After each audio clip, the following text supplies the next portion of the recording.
Malaking good news to. VP Sara napalundag sa tuwa. Martin PBBM kawawa sa pangyayaring ito, natulala. Ayan, syempre itong balitang ating matutunghayan ngayon ay nagmula kay Malacanang Watch 2024 at ito po ang inyong lingkod na si BT na magbibigay ng reaksyon at komento dito sa video na ating matutunghayan ngayon. At huwag na natin pagtagalin at sabay-sabay na natin panoorin ang laman ng video na hatid sa atin ni Malacanang Watch 2024 at bibigyan natin ng reaksyon ang balitang ito. Pasok! Bigyan natin ngayon ng opinion, reaction itong post ng PRRD The Greatest. Ayan, bago natin simulan ng video ito, nais ko nga pala magbigay ng credits dito sa boses na madidinig natin ngayon at bibigyan ng reaksyon. Walang iba kundi si General Macanas. Siyempre, suportahan natin niya si General Macanas at bisitahin natin ang The General's Viewpoint, mga katunay, para maging updated po tayo sa mga vlogs na inilalabas ni General Macanas. Ipagpatuloy natin. 9 minutes ago. So, na-summarize dito ang SWS survey. SWS survey. Conducted itong June 2025. June 25 to 29. 1,200 adult respondents nationwide. Tinanong yung trust rating ng government officials, lalo na yung top 4. Ang most trusted government official, walang iba kundi si Vice President Duterte at 61%. Alam nyo, no, matagal na yung survey na yan. Talagang hindi ko sinasabing ito matagal. Ito, bagong labas lang ata tong survey na to na sinasabi ni General Macanas. Pero yung sinasabi kong matagal lang nagse-survey tungkol dyan. At nakikita natin si VP Sara talaga yung palaging nangunguna. Ngayon yung mga kasama niya dyan sa survey, talagang hindi talaga umuungos sa kanya. Kita nyo hanggang ngayon, no, nangingibabaw pa rin si VP Sara. Although sinasabi nila na si VP Sara daw corrupt, may mga ganto-ganto, di ba, yung mga drama-drama ng mga sumusuporta sa Dilawan, sa mga ganun daw si VP Sara. Pero kung ganun siyang tao, bakit nagiging number 1 siya sa mga survey? Di ba dapat nagapak na yan? Dapat nga 0 na yan.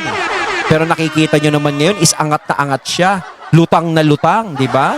Kitang-kita. Sumusunod si Senate President Escudero. Ang kanyang trust rating is 55%. Buti pa si Cheese, ha? Buti pa si Senator Cheese, si Senate President Cheese, ay pumapangalawa kay VP Sara. Naku. Ba? Ibig sabihin, mas pinagkakatiwalaan pa yung Senate President. Di ba? Una si VP Sara, pinagkakatiwalaan ng Vice. Sunod, pinagkakatiwalaan Senate President. Ba? Ang pangatlo, ang presidente. Ay? Di ba kung presidente ka, you have all the powers. Naku. Dapat ikaw sana ang pinakamataas ng rating. Yun. Talagang hindi talaga maganda makita o madinig na pangatlo. Siyempre, unang-una presidente ka. Tama naman si General Macanas doon. Dapat is nakikita na ikaw ang pinakamataas. Diba? Kasi kapag sa survey nagiging mataas ka, ibig sabihin, nararamdaman talaga ng mga tao yung ginagawa mo. Kung nakikita na nandiyan ka sa baba, kasi nakita mo, dinaig siya ng Vice President, dinaig siya ng Senate President, naging pangatlo siya, ibig sabihin, may nakikita yung mga tao na hindi maganda. Meron siya mga hindi pa nagagawa. Hindi nakukontento sa performance niya na pinapakita. Kasi matakin mo, di ba, kahit Senate President na ungusan ka, dapat hindi ganun yun. Kaya lang, baliktad. Ang presidente is only 48%.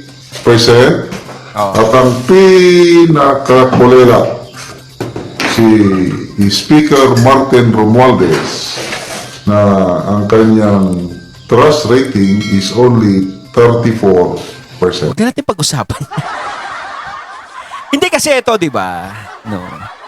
Kahit talagang, ito nga yung sinasabi ko na kahit kahit anong gawin nila, kung siya kasi, kung tatakbo siyang presidente sa 2028, napakalabo niya talagang manalo. Diba? O sige, pagpalagay natin, tanggalin natin si VP Sara. O, diba? Tanggalin natin dyan. Si Cheese, kita nyo, kahit kay Cheese, hindi sila makaungos. Oh. Paano ka tatakbo sa 2028 kung sa mismong survey na mga ginagawa is nangungulelat ka? 'Di ba? Kasi alam ko kaya lang naman nangyayari ang mga impeachment kay VP Sara dahil meron talaga na naghahangad dun sa posisyon na maaaring ipanalo ni VP Sara sa 2028. Kaya talaga gustong mawala si VP Sara. Ngayon, kung yung nag-aambisyon na yun, kumandidato sa 2028 kapag nawala si VP Sara, napakalabo talaga. Ito na nga nagpaparamdam na uulitin ko, mas lamang pa yung Senate President. 'Di ba? Dapat hindi ganun. Ibig sabihin talaga, ayaw talaga ng mga tao, walang tiwala talaga yung mga tao, doon sa tao na yan. Hindi ko tuloy mabanggit yung pangalan. Alam nyo na yun mga katunay, 'di ba? Kaya kung ako sa iyo, hindi na ako maghahangad. Kasi kahit pilitin mo yung mga tao, tapos ayaw naman nila, wala ding mangyayari. Nasa power ka pero ang mga tao galit sa iyo. Ang mga tao may sinasabi sa iyo. Mahirap yung ganun. So, 34, no, malayo. I-compare natin sa isang survey din. Okay, sa survey, may 4 na grupo o survey groups na pinagtitiwalaan ko. Credible sa tingin ko, opinion ko. Isa na itong SWS. Isa na yung Pulse Asia, Publicos Asia, at saka WR Numero. All others, depende. Example, Tangerine. Kung Tangerine na commission survey, wala na yan. Octa Research, commission survey, wala na yan. Oros paborian sa kina Speaker Martin Romualdez, yung Tangerine at saka Kaya ako sinasabi ko hindi ako basta-basta naniniwala sa survey. Kahit sa mga mag-e-eleksyon, nagkakaroon ng survey, hindi ako naniniwala.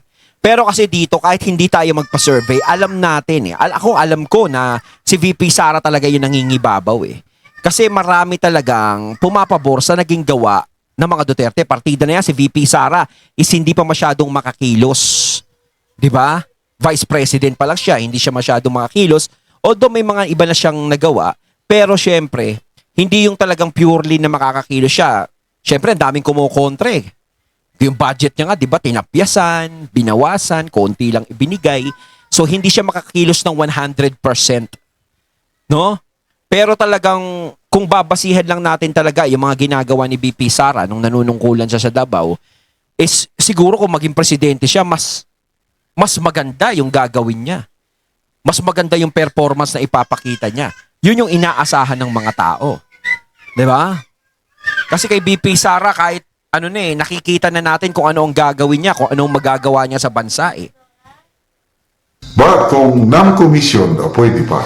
Okay? So, i-compare natin bago lang din naglabas ang Publicos Asia pahayag, second quarter din, June 27 to 30. Ang trust rating ni VP Sara is 33%. Samantalang si PBBM is only 19% at saka si Speaker Martin Romualdez is 10%. Diba? So makita mo, walang tatalo kay VP Sara. 33, 19, and 10. Wala hindi siya bumabagsak Alam nyo ba, yung survey na yan talaga, dyan kinakabahan yung mga kalaban niya. Kaya mas lalo siyang dinidiin, lalo siyang binabagsak. Yan yung kahit hindi nila aminin, yan yung nagpapakaba sa kanila 'Di ba? Kasi talagang no choice. Kailangan tanggalin na lang natin yan si Sara Duterte para hindi yan makatakbo. 'Di ba? Yung impeachment na yan, sinasabi nga natin, hindi naman siya makukulong. Kundi, hindi lang siya makakatakbo sa kahit na anong posisyon. 'Di ba? Yun talaga yung natatangi na lang nila na alas na hinahawakan. 'Di ba? Yung matanggal si VP Sara sa gobyerno. 'Di ba? Para hindi na siya makatakbo. So ang iniisip nila kapag nawala yan, baka sakaling magbago ang kapalaran. Baka sakaling yung mga kulelat magkaroon ng pag-asa. Nawa.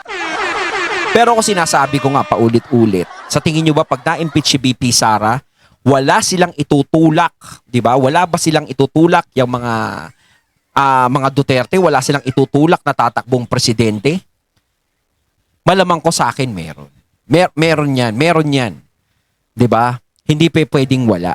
Kumbaga si VP Sara matatapyas nyo pero hindi mauubos ang tao na pwede nilang itulak papunta sa pagiging presidente. Oh, yun ang hindi ninyo alam. Kaya kung ako sa inyo, itigil nyo na yung impeachment na yan. 'Di ba? Tigil nyo na yan kasi parang nagsasayang lang tayo ng oras dyan eh. Wala ding kapupuntahan yan. Ano't ano man ang magiging resulta, si VP Sara pa rin ang mananalo. Kahit matalo siya sa impeachment, ma-impeach siya, siguradong meron silang itutulak na lalaban sa 2028. Kung manalo siya sa impeachment, tatakbo yan sa 2028. Kaya walang tulak kabigin, panalo pa rin si VP Sara. At sa tingin nyo ba yung itutulak niya at yung itutulak ng mga Duterte na tumakbo sa 2028, sigurado ba kayong hindi mananalo? Di ba? Syempre, hindi nila sasabihin yung kung sino para hindi kayo makapaghanda. Malamang ko yan, syempre. Kung may taktika kayo sa mga Duterte, malamang ko ang mga Duterte meron ding taktika na gagawin. Kumbaga may plan B yan, sigurado. Dito naman sa SWS, 61% VP Sara. Sumusunod, si PBBM 48%, tapos si Martin Romualdez is only 34%. So, despite yung resources nandyan kay PBBM and Romualdez, Kumbaga sa grade, no? Parang pasang-awa lang. yun sa pesos ang pundong hawak nila. Si VP Sara, kaluoy kung sa Bisaya, kasi yung budget niya 2025, nag-request lang 2 billion, binawasan nila ng 1.3 billion, 700 plus lang. Luoy ang taon. Pagkaliit-liit lang nang binigay sa kanya, samantalang vice president siya. Di ba? Tapos sinabayan pa nila ng panggigipit ng impeachment, kaso kaliwat kanan. Kaya nga, di ba, ang ganda ng nagiging resulta kay VP Sara sa kabila ng ginagawa sa kanya. Samantalang yung mga yan, yung iba, yan, si Tambi, kita mo laging na-expose, di ba? Lagi siyang ding namimigay ng mga ayuda, mga ganito, ganyan, pero talagang walang naitutulong eh. Hindi umaangat eh, hindi siya umaangat. Kasi kung ikaw talaga gusto ka ng tao, mararamdaman mo na sa survey pa lang, mararamdaman mo na yan eh. Sa mga usapan pala sa kanto, mararamdaman mo na eh. Magiging usap-usapan ka na, kaso hindi eh. Hindi siya nagiging usap-usapan. Iba yung nagiging feedback ng pagbibigay niya ng ayuda. Hindi nagiging maganda yung resulta sa mga tao. Tatay niya, kinidnap, dinala sa ano, wala lang. Kaya lahat ng simpatya na pupunta sa mga Duterte eh. Kasi lalo silang binabaon, lalo silang umaangat.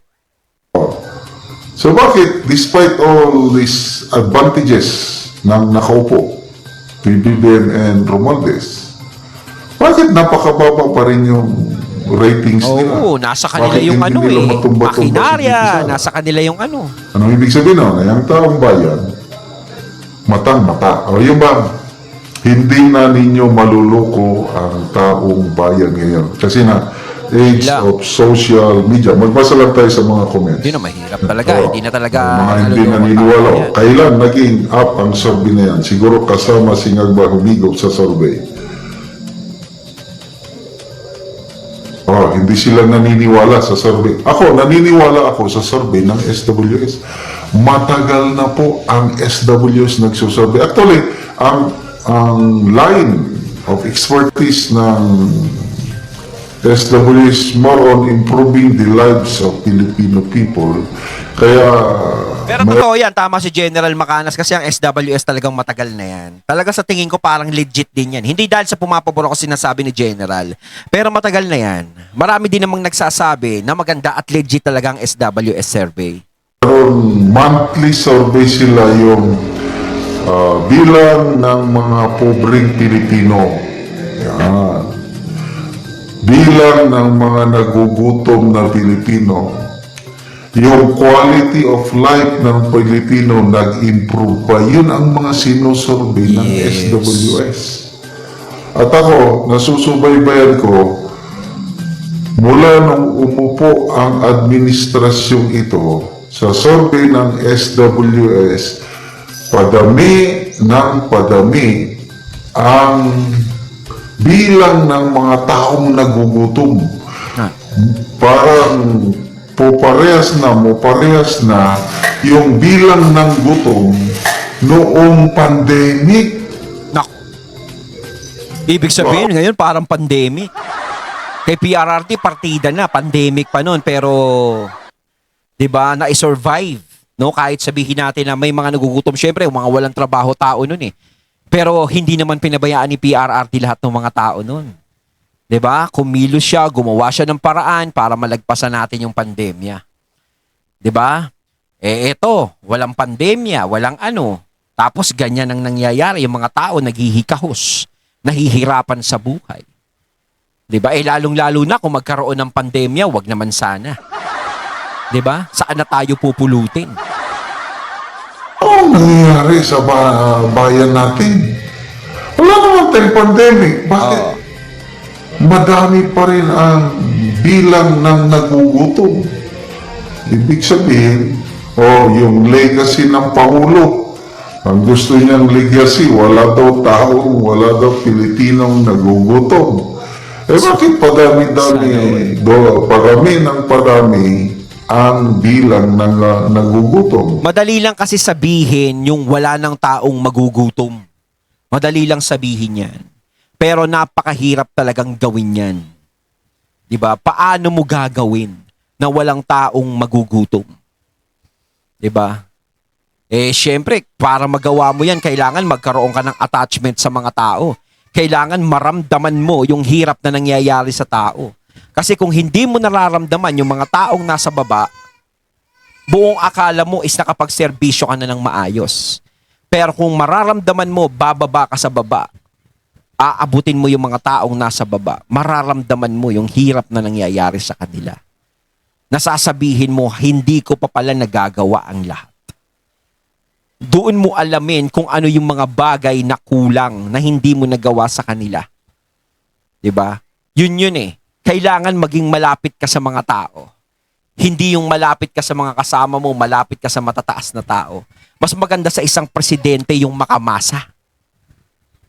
Yun talaga ang effective. No, yung nararamdaman, yung hinaing ng taong bayan, yung bumababa sa laylayan. Sa survey ng SWS. Ibig sabihin, hindi epektibo ang ginagawa ng administrasyon ito. Bilang ng mga pobre, ganun din. Ganun pa rin. Sabi, second fastest growing economy daw sa Asia ang Pilipinas. Yes, siguro. Siguro nga. Kasi ang mga mayaman, talagang mayaman. Oo. Ang economy, mini-measure man yung yaman. Kasi kung mayaman lang ang titignan mo, talagang maganda nangyayari. Dapat sinasabi ko nga kanina dapat sa baba, doon tumingin. Sa yung economic activity. So, yung mayaman, ang mga pobre, pumupobre. Naghihirap Yan lang. po ang survey na. Kaya no wonder, ang trust rating ng administrasyong ito, mababa. Yun lang. Si VP Sara, nasabi nila walang ginagawa. Siyempre, Vice President. Oh, Vice Wala President. talagang trabaho. Sinasabi nila, sinisilip nila, walang ginagawa daw si BP Sara. Ano ba bang gagawin niya? 'Di ba? Ayaw nga siyang pakilusin eh. Tinapyasan pa nga ng budget eh. Oh. 'Di ba? 2 billion, takot mo, ang laki ng ibinawas. Ganun lang yung ibinigay sa kanya, Vice President ka, parang binastos ka ng todo-todo. Tapos kapag kikilo siya, maraming humaharang, maraming nagsasalita. Di wag na lang siyang kumilos. Okay na yung ginagawa niya. Maghintay na lang siya. 'Di ba? Kasi parang nagpapagod lang siya sa wala eh. Ito nga partida, hindi na siya kumikilos pero ang taas niya pa rin sa mga survey. Vice President, hintayin niyang ma-incapacitate ang presidente bago siya magtrabaho. Oo. O bakit mas mataas pa rin ang rating niya? Oo. gumising kayo, lalo na si PRRD. Yung survey ng Pulse Asia, Mayo ata yun. Ang trust rating niya, 63%. Oh, ang taas, Samantalang si PBBM, 32% lang nakakaya. Anyway, you cannot put a good man and woman down. Mabuhay po kayo. Ayon, natating natunghayan ng video na nagmula kay Malacanang Watch 2024 at syempre natunghayan natin ang boses na yun na binigyan natin ng reaksyon na nagmula kay General Macanas. Kaya mga katunay, anong masasabi niyo tungkol dito? Comment lang po kayo sa comment box. So once again, I'm BT and I'm out. Peace.